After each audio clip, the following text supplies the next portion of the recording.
दरवर्षी लाखो लोक शेकडो किलोमीटर पायी चालतात. ना कोणताही मोबदला, ना कोणती स्पर्धा, ना प्रसिद्धीची इच्छा. फक्त एकच ध्यास, विठ्ठल, विठ्ठल. नमस्कार मंडळी. पण प्रश्न असा आहे, पंढरपूरची वारी इतकी महान का मानली जाते? चला जाणून घेऊया. पंढरपूरची वारी ही महाराष्ट्राच्या संत परंपरेचा अमूल्य वारसा आहे. ही परंपरा शेकडो वर्षांपासून अखंड सुरू आहे.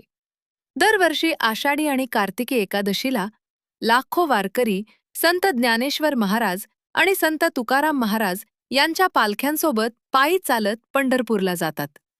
हातात टाळ, गळ्यात तुळशीची माळ, ओठांवर अभंग आणि हृदयात विठ्ठलाचे नाम. हीच वारकऱ्यांची खरी ओळख आहे. वारी म्हणजे फक्त पायी चालणे नाही, ती आत्म्याची यात्रा आहे.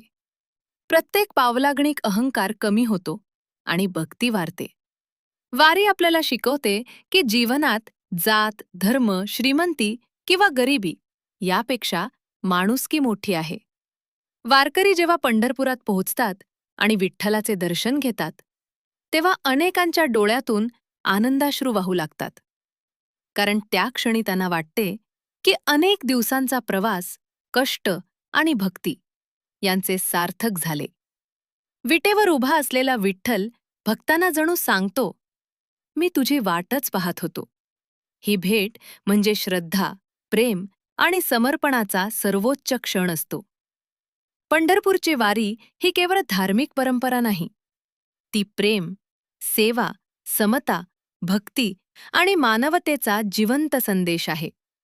म्हणूनच लाखो वारकरी दरवर्षी आनंदाने म्हणतात, ज्ञानोबा माऊली तुकाराम, पुंडलिक वरदा हरी विठ्ठल, आणि विठ्ठलाच्या नामात स्वतःला पूर्णपणे अर्पण करतात.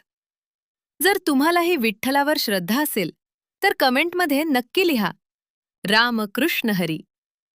विठ्ठल विठ्ठल जय हरी विठ्ठल. वारीमध्ये सर्वजण समान असतात. सर्वजण एकमेकांची सेवा करतात, एकमेकांना मदत करतात आणि विठ्ठलाच्या नामस्मरणात रमून जातात. ही यात्रा मनाला शांत करते, संयम शिकवते आणि देवाशी एक वेगळे नाते जोडते.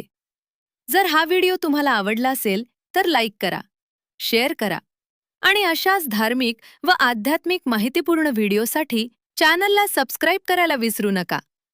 राम कृष्ण हरी.